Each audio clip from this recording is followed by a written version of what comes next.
예수님께서 말씀하십니다. 내가 참 포도나무라. 그러면 다른 포도나무들은 다 거짓이고 가짜란 말입니다. 예수님께서 내가 참 포도나무라 말씀하신 것은 농부이신 하나님 아버지께서 원하시고 기대하시고 소원하시는 열매, 순종의 열매, 자기 부인의 열매, 구원의 열매를 맺을 수 있는 분은 예수님밖에 없다. 그렇게 말씀하시는 거예요. 다른 길은 없습니다. 다른 방법도 없습니다. 우리가 이 세상 살면서 어떻게 하면 행복하게 살까? 어떻게 하면 만족하게 살까? 어떻게 하면 평안하게 살까? 어떻게 하면 불안하고 염려함 없이 살아갈 수 있을까? 그래서 우리가 이런저런 방법들을 참 많이 찾아봅니다. 행복하게 사는 법, 또 미워하지 않는 법, 노년을 사는 법, 또 인생을 가장 아름답게 사는 법, 우리가 내어놓을 수 있는 여러 가지 방법들이 참 많이 있어요. 그리고 무슨 세미나다 뭐다 참 많이 해요. 그래서 우리가 어떻게 하면 이 세상 가운데 좀 행복하고 평안하고 좋게 살 수 있을까 해서 여기도 기웃거려보고 저기도 기웃거려보고 이것도 해보고 저것도 해보고 여러분 다 해보셨죠? 이렇게도 살아보고 저렇게도 다 살아봤단 말입니다. 그러나 결국 그 마지막에 남는 것은 어찌할 수 없는 나, 아무것도 할 수 없는 나, 딱 그 나만 남아요. 그 앞에 예수님께서 내가 참 포도나무라 말씀하세요. 다른 길, 다른 방법, 다른 진리는 없다 이렇게 말씀하시는 거예요. 그래서 우리가 아까 교동문 했죠. 내가 길이요 진리요 생명이니 나로 말미암지 않고는 아버지께로 올 자가 아무도 없어요. 우리는 머릿속으로는 안단 말입니다. 그런 성경 구절이 있다는 건 알아요. 예수님만이 길이요 진리요 생명이고 예수님을 통해서만 우리가 하나님의 참 평안을 누리고 저 구원의 열매를 얻을 수 있다 알아요. 아는데도 저와 여러분의 인생을 보면요, 지금까지 살아온 인생을 보면 혹시나 여기에 혹시나 저기에 이런저런 모든 방법을 다 강구해서 혹시 이렇게 하면 내가 행복하고 평안하게 살 수 있을까?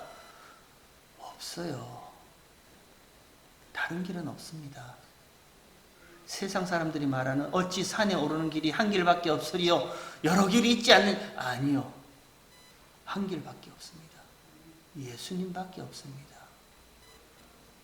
그럼 우리는 어찌할까요? 예수님밖에 없는데 어떻게 우리는 여전히 예수님 앞에서 여전히 불가능한 나만 자꾸 드러나는데 이렇게도 해보고 저렇게도 해봐도 조금 평안했다 다시 또 불안했다, 조금 좋았다 다시 또 부들부들 떨었다, 그런 나밖에 없는데 그럼 우리는 어찌할까요? 그래서 예수님께서 말씀하시는 거예요. 나는 포도나무여 너희는 가지니. 예수님이 그냥 가져다가 붙여버리시는 거예요. 저와 여러분을 참 포도나무이신 예수님께 그냥 가져다가 너는 가지하라고 붙여버리시는 거예요. 아무 할 일 없는 저와 여러분을 예수님이 오셔서 그냥 품어 안아버리시는 거예요. 창세전 그리스도 예수 안에서 거룩하고 흠이 없게 하시려고 하나님이 예정하시고 택해버리신단 말입니다. 그리고 나서요, 이 붙여진 존재, 이 존재를 가지고 어려운 말로 하나님 절대 의존적 존재라 이렇게 얘기합니다. 그냥 붙여놓으면 붙어 있으면 되는 거예요. 그냥 의존적 존재인 거예요, 그게. 사도 바울이 빌립보 교회에 보내는 그 빌립보서 3장에 보면 바울이 이렇게 말합니다. 모든 것을 내가 다 해로 여김은 그리스도 예수 안에서 내가 발견되려 하려 함이라 이렇게 말합니다. 모든 것을 다 해로 여긴다 이 얘기를 해요. 해로 여긴다는 그 말은요, 빼앗긴다는 거예요. 내가 가졌던 모든 것 다 빼앗겨도 괜찮다는 거예요. 자랑요, 사도 바울만큼 자랑할 것이 많은 사람이 어디 있습니까? 8일 만에 할례를 받고 뭐 이스라엘 족속이요, 베냐민 지파요, 바리새인 중에 바리새인이고 율법으로는 흠이 없다면서요. 그 앞에서 누가 자랑을 할 수가 있겠어요? 없단 말입니다.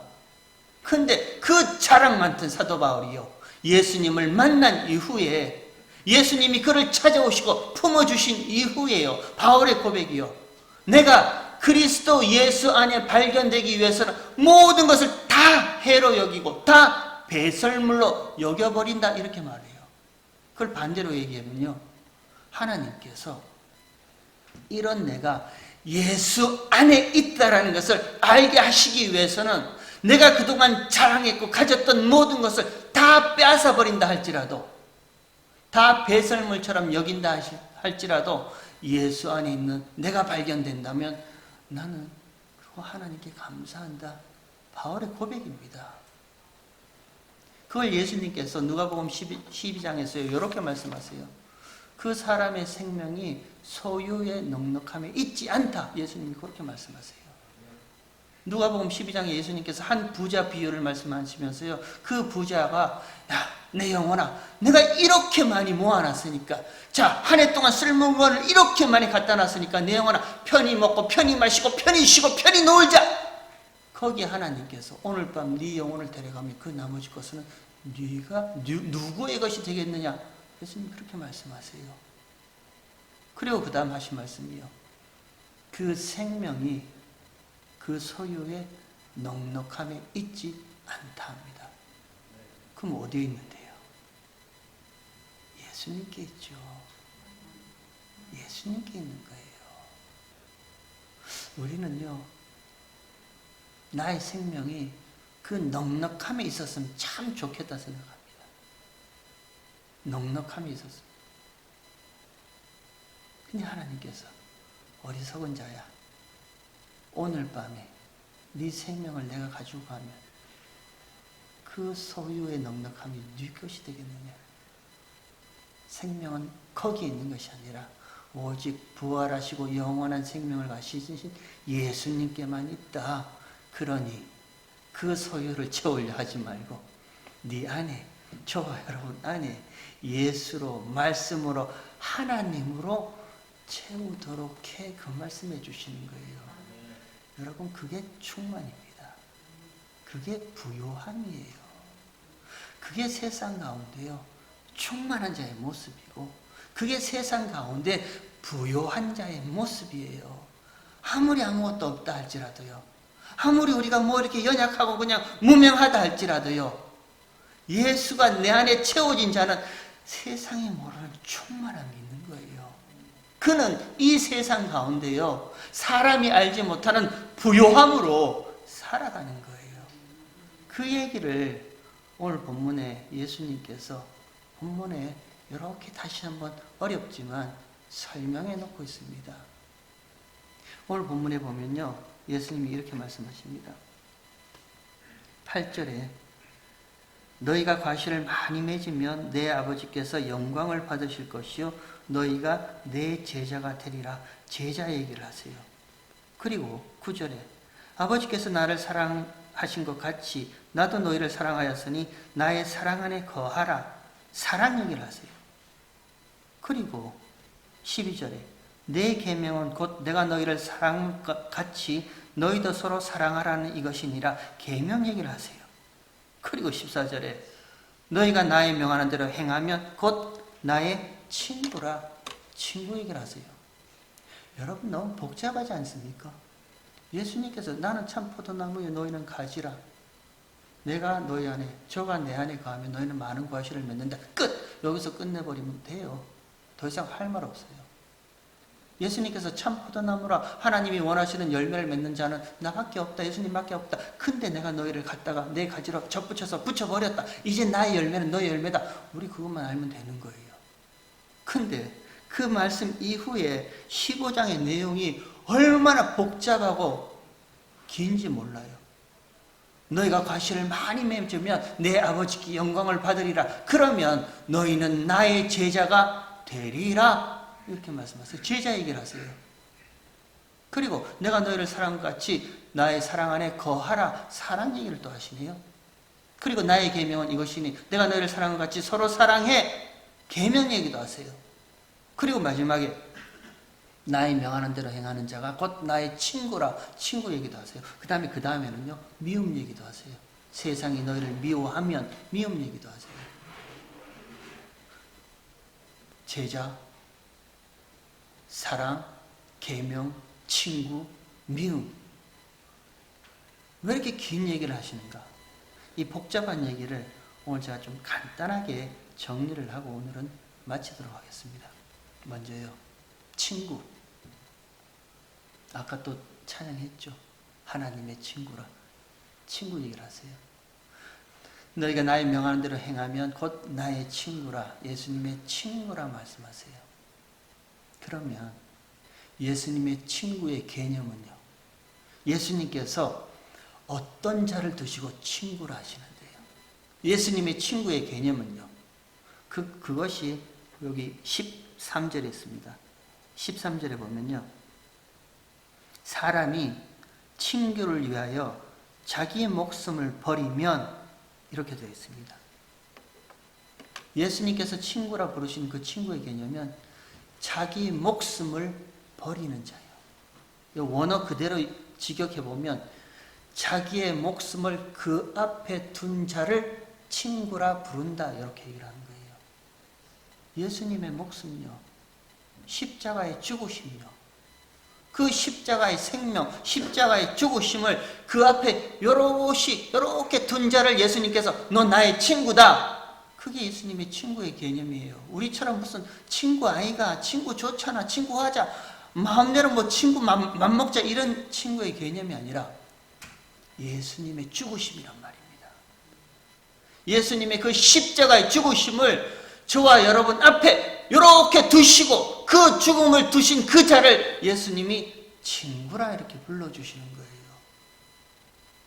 그러면요, 같은 요한이 기록한 요한일서 4장 9절에 보면 그의 죽으심은 하나님의 사랑이라 이렇게 얘기를 해요. 예수님의 죽으심은 하나님의 사랑이래요. 하나님의 사랑이 이렇게 나타난 바 되었으니, 그렇게 시작하죠. 요한일서 4장 9절이 하나님의 사랑이 너에게 이렇게 나타난 바 되었으니 곧 하나님의 독생자를 세상에 보내사 저희를 살리려 하심이라. 그게 하나님의 사랑이래요. 하나님 앞에 산 자, 하나님의 생명을 주시기 위해서 하나님께서 자기 독생자 예수를 세상에 보내셔서 그 세상의 손에 붙잡혀서 십자가에 죽으시는 그 십자가의 죽으심이 하나님의 사랑의 표현이래요. 그게 하나님의 사랑입니다. 그 하나님의 사랑을요, 로마서 10장에서는 사랑은 율법의 완성이라 이렇게 얘기를 하죠. 그 율법의 완성이래요. 그 십자가의 죽으심이 율법의 완성이랍니다. 율법의 완성이란 말의 의미는요, 저와 여러분이 뭐 할 거 없다라는 거예요. 보탤 것도 더할 것도 없다라는 완전체요. 사랑은 완전체입니다. 완성품이에요.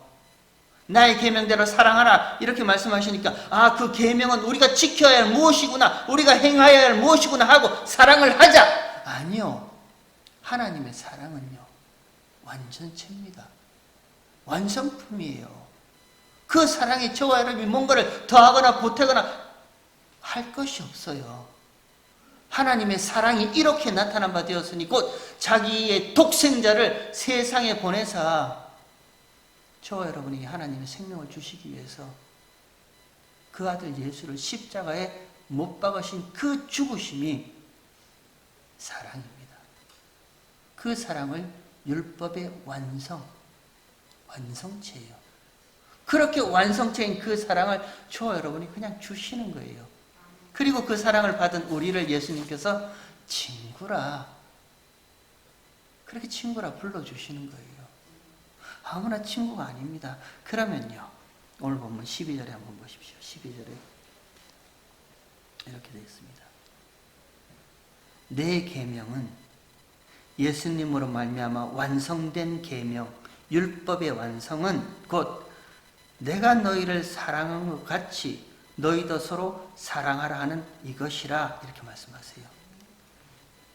우리에게 완전히 완성된 사랑, 율법의 완성인 그 온전한 사랑을 우리에게 주신단 말입니다. 그리고 나서 예수님께서 내 계명은 곧 내가 너희를 사랑한 것 같이, 하나님의 사랑이 어떻게 저와 여러분에게 표현되어 있는데요.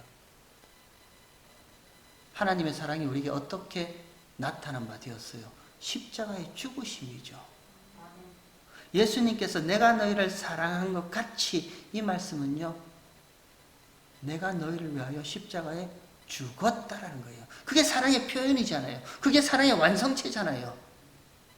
저와 여러분을 위해서 예수님이 사랑하신다는 그 말씀은요, 나의 십자가의 죽음을 너희 앞에 두었다라는 말이에요. 내가 대신 너희 죄를 위해서 대속의 죽음을 내가 죽었다라는 거예요. 그게 사랑이잖아요. 내가 너희를 사랑한 것 같이, 내가 너희를 위하여 죽은 것 같이, 그 다음에가 문제입니다. 너희도 서로 사랑하라. 너희도 서로 사랑하라는 거예요. 이 말을 예수님 말씀 그대로 바꿔볼까요? 너희도 서로 죽어. 그 말씀하시는 거잖아요. 어떻게 죽을까요? 우리가 너희도 서로 사랑하라니까 뭐 사랑합니다 한번 허그해 봅시다, 껴안아 봅시다, 그 정도의 얘기가 아니에요. 예수님이 저와 여러분을, 우리를 사랑했다면서요. 그 사랑의 표현이, 하나님의 사랑의 표현이 어떻게 나타난 바 되었다고요? 십자가의 죽으심으로 나타난 바 되온 거예요. 그 죽으심을 앞에 둔 자를 친구라 얘기하잖아요. 하나님이 저와 여러분을, 아니 예수님이 저와 여러분을 사랑한 것 같이, 그렇게 죽으신 것 같이 너희도 서로 사랑하라, 이러면 서로 죽으라는 거예요. 어떻게 죽는데요? 내 뜻이, 내 욕심이, 내 욕망이, 나란 이 육적 자아가, 나란 이 옛사람의 모든 것들이 그냥 꺾이고 부정당하고 기각당하는 그것이 나의 죽음입니다. 그게 나의 죽음이에요. 머리가 팥뿌리가 되는가, 뭐죠? 검은 머리가 팥뿌리가 될 때까지 비가 오나 눈이 오나 바람이 부나 영원히 사랑할 것을 맹세합니까? 그때 네 하셨죠. 저도 아멘 했습니다. 그때 이럴 줄 모르고 아멘 했습니다. 죽을 때까지 사랑하시겠습니까? 그때 제가 아멘 했습니다. 그 말이 뭔데요? 비가 오나 눈이 오나 바람이 부나 늙어 죽을 때까지 사랑하시겠습니까? 아멘. 네, 그렇게 될 줄 믿습니다. 그 사랑이 뭔데요? 서로 죽으라는 얘기잖아요. 우리 가정의 주인이신 예수님 앞에서 내 욕심과 내 자존심과 내 뜻과 내 모든 것이 기각당하고 부정당하고 내 모든 것이 다 무너져도 나는 괜찮습니다. 그 고백이잖아요. 근데 얼굴만 보면 집에 들어갈 때 오늘도 내가 죽어서 들어가야지. 죽어서 들어가야지. 그래서 집에 들어가서 그냥 말 한마디에 표정, 저희 집 얘기 아니에요. 웃지 마세요. 우리 집 얘기 아닙니다. 보편적인 가정이 그렇다는 거예요. 저희는 늘 죽어있기 때문에 상관없는데, 보편적인 가정이, 여러분 집안에서 부부싸움 하시다가 좀 냉랭하다가 다시 집에 들어갈 때 그러잖아요. 오늘은 내가 꼭 참아주고 들어가야지 하고 들어가시는데 말 한마디에 다시 또 시작되죠. 서로 사랑하라. 내 뜻과 내 고집이 예수로 말미암아 무너져도 괜찮다는 거예요. 기각당하고 나란 존재 자체가 십자가 앞에서 부정당해도 괜찮다는 거예요. 그게 서로 사랑하라, 이렇게 얘기를 합니다. 그러면요, 우리가 죽어야지 해도 죽을 수 없죠. 그냥 내 고집이 펄펄 살아 날뛰는데 죽을 수 없죠. 그러니까 예수님께서 나의 사랑 안에 거하라, 이 말씀은요, 예수님의 사랑 안에 거하는 존재로 예수님이 만드시겠다는 거예요. 어떻게 해요? 여러분, 예수님은요, 같이 죽자예요. 같이 죽자. 그리스도와 함께 십자가에 못 박혀 죽었나니 같이 죽자는 거예요. 날마다 제발 너의 그 고집, 너의 그 욕심, 너의 그 어떠함, 내가 십자가에 너의 죄의 몸을 멸하사 다시는 죄에게 종노릇하지 않게 십자가에 못 박아 죽었듯이 너 나랑 같이 죽자. 나의 사랑 안에 거하게 하시는 거예요. 그래서 때때로 저와 여러분 인생 가운데요, 원치 않는 일들이 일어납니다. 때때로 하나님께서 내 뜻을 무참히 꺾어버리시는 그 아픔도 하나님이 허락하세요. 하나님이 때때로요, 무너지게 하십니다. 안 그러셨으면 좋겠는데 무너지게 하시는 거예요. 그렇게라도 하나님께서 꺾으셔서 하나님의 사랑 안에 거하게 하시는 거예요. 여러분, 그게 죽음입니다. 그냥 이 육신의 죽음, 언젠가는 우리 다 죽게 되어 있어요. 그러나 그리스도와 함께 죽었다면서요. 그리스도와 함께 십자가에 못 박혀서 죽고 이제는 내가 사는 것이 아니라 내 안에 그리스도께서 사신 그 고백으로 사신다면서요. 그리스도 안에 죽는다는 것은요, 여전히 펄펄 살아날뛰는 나의 이 옛사람의 이 자아요, 이 고집스러움요, 나만 사랑하는 이 자기 사랑에 이 집착된 이건요, 이걸 하나님께서, 예수님께서 꺾어버리세요. 그 죽음을 순교라 이렇게 얘기를 하는 거예요. 저와 여러분은 날마다 순교하는 자들입니다. 사랑 안에서요, 예수님의 사랑 안에서요, 날마다 순교하는 자들이에요. 그리고 그 순교하는 자들이, 그 죽음이 아프고 힘들고 어렵지만 그럼에도 불구하고요, 그 예수님의 죽으심을 저와 여러분 앞에 툭 두는 자를 친구라 이렇게 얘기합니다. 그리고 그 친구로서 저와 여러분 세상 가운데 우리 날마다 내 자아가 꺾이고 내 욕심과 내 뜻이 꺾이면 세상 사람들이 저와 여러분을 멸시합니다. 밀어냅니다. 부끄럽죠. 고개 들지 못하죠. 그렇지만 그 순교의 삶, 세상 가운데 그 순교와 죽음의 삶을 사는 자들을 예수님은 제자라 이렇게 얘기를 해요. 그게 제자예요. 그 제자와 그 사랑과 그 율법의 완성이신 그 계명과 그 친구의 이야기가 이렇게 오늘 본문에 남아 있습니다. 여러분, 정리를 한번 해볼까요? 예수님께서는요, 아무나 친구라 부르지 아니하세요. 예수님의 그 십자가의 죽으심을 그 앞에 둔 자를 친구라 부릅니다. 그리고 그 친구에게요, 예수님의 죽으심이 곧 너의 죽음이다 얘기를 하세요. 그걸 순교하는 자라 얘기를 해요. 그리고 그 세상 가운데 죽은 저와 여러분은요, 세상 가운데 비록 부끄럽고 낙심되고 힘들고 어렵지만 그 삶의 모습을 제자의 삶이라 이렇게 얘기를 합니다. 다 같은 얘기예요. 그것이 포도나무에 붙어있는 가지, 저와 여러분 성도의 이 세상의 삶의 모습인 거야. 예수님이 그거 말씀하고 싶어 하시는 거예요. 우리가 오해하는 것은 이것입니다. 이것만 하고 마치도록 할게요.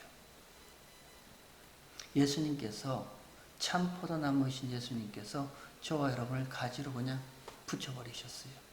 그리고 이걸 어려운 말로 하나님, 예수님 절대 의존적 존재라 이렇게 얘기를 했습니다. 의지적 관계가 아닙니다. 우리는 하나님과 예수님과 의지적 관계를 형성하고 싶어 하시는 거예요. 하고 싶어 하는 거예요.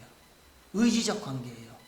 내가 슬플 때, 외로울 때, 힘들 때, 어려울 때, 고통스러울 때, 그 문제 때문에 밤잠 못 이룰 때, 그때 하나님 의지하고 예수님 의지하고 말씀 의지해서 그 의지적 관계를 우리는 원해요. 그 의지적 관계를 따라가다 보면 결국은 누굴 위한 건데요? 누굴 위한 의지적 관계예요? 결국은 나 아닙니까? 나. 하나님 의지합니다. 예수님 의지합니다. 말씀 의지합니다. 성령 의지합니다. 의지적 관계를 우리가 지금까지 그렇게 배워왔잖아요. 기독교가 지금까지 하나님 의지합니다. 의지적 관계로 배워왔잖아요. 그래서요, 그 의지적 관계를 따라 올라가고 추적하면 결국은 누구를 위한 의지인데요? 누구를 위해서 하나님을 의지하고 누구를 위해서 말씀을 의지하는데요? 나 아니에요, 나. 우리는 지금까지 한 발자국도 그 나에서 벗어날 수가 없었어요. 기독교 2000년, 2000몇백 년요? 우리가 신앙생활 하면서요, 한 발자국도 그 의지적인 나에서 벗어날 수가 없는 거예요. 포도나무, 가지, 참포도나무, 이 예수님의 말씀은요, 의지적 관계가 아니라 의존적 관계예요. 그 의존적 관계의 대표적인 분이 예수님이잖아요. 십자가 앞에서 나의 원대로 마옵시고 아버지의 원대로 하옵소서라는 그 의존적 관계요. 그 아버지의 부요하심이 이런 나를 통해서 그냥 아버지의 부요하심만 이 세상 가운데 드러났으면 좋겠습니다. 그 아버지의 충만하심이 십자가를 앞에 둔 이런 나를 통해서 그냥 드러났으면 좋겠습니다. 그게 의존적 관계잖아요. 예수님이 제자들에게 내가 참 포도나무에 너희는 가지라 말씀하시는 것은요, 똑같은 거예요. 너희도 나와 의존적 존재라는 거예요. 예수님 절대 의존적 존재예요. 그러면요, 저와 여러분의 인생의 모습이 어떠하든지요, 그 삶의 모습이 어떠하든지요, 내 인생 가운데 예수님의 풍요로움만 드러나면 되는 거예요. 저와 여러분의 삶 모습 가운데 예수님의 그 부요하심만 드러나면 되는 거예요. 그게 풍요로움이고 그게 부요함입니다. 우리는 자꾸만 이런 나에서 한 발자국도 벗어나지 못했어요. 똑같아요. 비나이다, 비나이다. 뭐가 달라요? 우리가 뭐가 달라요? 하나님 의지해서 내 소원, 내 어려움 결국은 나잖아요. 그냥 포도나무와 가지 얘기를 하시는 것이 아니라 그냥 붙어 있으라는 거예요. 참 포도나무에서 나오는 그 아름다운 하나님의 열매들이 그냥 그 가지인 아무것도 아닌 저와 여러분을 통해서 하나님이 그냥 숑숑숑 보여주고 싶어 하시는 거예요. 그게 예수님의 목적입니다. 우리는 그런 인생 살길 바랍니다. 그러면요, 예수님께서 그가 곧 나의 친구라면요, 예수님이 저에게 너 내 친구야. 예수님이 여러분에게 그래, 김 집사야, 이 집사야, 너 내 친구야. 그 친구란 개념에는요, 너를 위해서 십자가의 나의 죽음이 네 앞에 있다라는 게 친구의 개념이잖아요. 그러면 그 개념은요, 친구라 부르시는 예수님의 그 말씀은요, 걱정하지 마, 염려하지 마, 불안해하지도 말고 초조해하지도 마. 이제부터 네 인생은 네가 책임지는 것이 아니야. 친구라면서요. 그 예수님이 자기 목숨까지도 그 앞에 두신 친구인데요, 나의 친구라 하시는 것은요, 걱정하지 말라는 거예요. 한번 이 세상 살아보겠다고 안달복달 괜찮다는 거예요.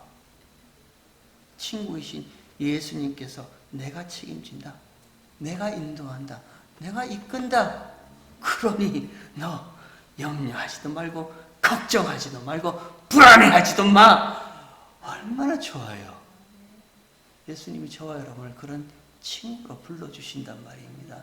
이보다 더 감격스럽고 이보다 더 저와 여러분에게 그 마음이 든든한 일이 무엇이 있겠냔 말이에요. 제가 이런 얘기 들었습니다. 교회에, 큰 교회들 가면 프로그램도 좋고 뭐 커리큘럼도 좋고, 그래서 그 어린 아이를 자녀로 둔 부모님들이 큰 교회로 많이 가서 그 자녀들을 맡기고 많은 것을 배우게 한다는 얘기를 저도 들었습니다. 그렇게 할 수 있습니다. 좋은 일이에요. 저도 동의합니다. 가서 우리 어린 자녀들이 좋은 커리큘럼에, 좋은 프로그램에, 좋은 선생님들 밑에서 배웠으면 좋겠습니다. 근데 저 개인적으로는요, 한 가지만 딱 배웠으면 좋겠습니다. 이런 나를 위해서 그 십자가의 죽으심, 그 생명을 두신 예수님 앞에 어떤 순간, 어떤 환경, 어떤 처지라도 그 예수님 앞에 무릎 꿇는 그것 하나 배웠으면 좋겠습니다. 저는 그것 하나 배웠으면 좋겠습니다. 저희 교회가 무슨 뭐 큰 커리큘럼 만들고 무슨 대단한 프로그램 만들어서 우리 자녀들 위해서 무슨 선교에 대한 뭐에 대한 비전과 야망을 키워주고, 저는 그렇게 못해요. 그러나 한 가지 할 수 있는 것은요, 어떤 일이 있더라도요, 내가 부요함에 처하든지 가난함에 처하든지 내가 건강하든지 아니면 뭐 육신의 질병이 있든지 어떠한 상황이라도 하나님 앞에 그저 무릎 꿇는 그것 하나, 저는 그것 하나 같이 배웠으면 좋겠습니다. 저와 여러분이 그랬으면 좋겠습니다. 여러분, 우리 모두가 하나님 앞에 어떤 상황이라도 무릎 꿇어서 하나님 긍휼을 베풀어 주십시오. 저와 여러분의 가정이요, 부모가 먼저 무릎 꿇었으면 좋겠습니다. 그리고 우리 자녀들, EM교회 그들도 많은 것 배웠으면 좋겠습니다. 그러나 한 가지요, 어떤 형편이든 무슨 일을 만나든지 어떤 어려움 속에 있든지 그 순간에 어떤 나의 잘남이 있든지 세상 성공했든지요, 그 순간에 하나님 앞에 무릎 꿇고 이런 성공을 주신 것도, 이런 아픔을 주신 것도, 이런 실패를 주신 것도, 이런 어려움을 주신 것도 하나님의 뜻 안에서 내가 한번 해석해 보겠습니다, 이해해 보겠습니다 하고 무릎 꿇고 하나님의 응답하심만 기다리는 것, 그것 하나 배웠으면 좋겠습니다. 그들이 예수님의 참 친구입니다. 바라기는요, 저와 여러분 예수님을 친구라 불러주셨습니다. 더 이상 필요한 거 없어요. 친구야, 친구야 하면 걱정하지 마, 염려하지도 마, 불안해하거나 초조해하지도 마. 너의 인생은 이미 나에게 자압당한 인생이야. 내가 이끌어 나간다. 그걸 우리가 알면요, 그걸 저와 여러분이 안다면 매 순간 하나님 앞에 무릎 꿇게 되어 있습니다. 아까 제가 마지막 찬양 부를 때 마음이 너무 뭉클했습니다.